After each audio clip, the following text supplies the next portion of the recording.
On a une production d'à peu près 250 000 bouteilles par an, dont 180 000 de grands vins, qui est le château d'Agassac, qui est cette étiquette-là. Donc le château d'Agassac, qui est vraiment le vin issu des plus vieilles vignes du domaine, des plus grands terroirs de la propriété. Ce sont des vins qui sont vendus également en Russie, mais également sur notre château Pomies-Agassac. Voilà. Donc 2 vins qui sont présents sur le marché russe aujourd'hui.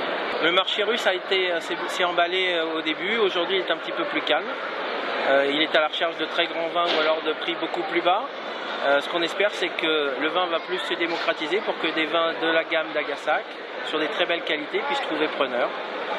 Mais on sait aussi qu'on a des grands amateurs qui aiment nos vins, puisque ce sont des vins qui sont régulièrement bien notés par toute la presse internationale, et que les amateurs de vins russes achètent de l'Agassac, justement parce que c'est un grand vin qui reste encore abordable.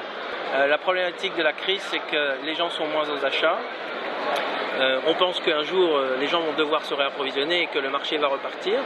Et on espère qu'une fois que les stocks de l'ensemble des intermédiaires de la filière seront un petit peu plus bas, les gens reviendront aux achats et qu'on pourra refaire notre travail sur le marché russe, mais comme sur d'autres marchés.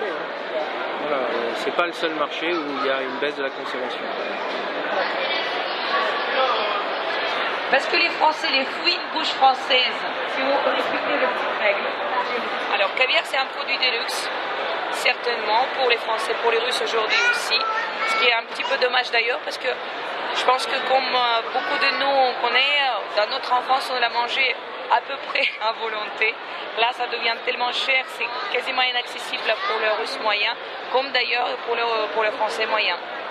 Certainement, ça fait partie d'une carte visite de la Russie, à part Matryoshka, à part les danses. C'est difficile à dire que ce soit populaire parce que, à cause du prix excessif, je pense qu'un Français moyen ne peut pas accéder au caviar et ne peut pas en manger même tous les ans. Déjà, la tradition française veut que les Français ne mangent que durant les fêtes de fin d'année, parce que c'est un moment exceptionnel où on peut se permettre différents plaisirs. Je sais qu'il y a pas mal d'essais de démocratiser ce produit aujourd'hui, ce qui est déjà une bonne chose. Ça permet d'abaisser les prix, ça permet à inviter dans le circuit de consommation les familles plus en plus modestes. Est-ce que ça va être plus vite? Non, je pense qu'il y a beaucoup de temps à faire, il y a beaucoup d'efforts à faire, mais c'est le processus que j'observe depuis quelques temps. Je pense que c'est positif, ouais. Profitez. Venez. Ah ben oui, c'est pour tout le monde. C'est 3 €.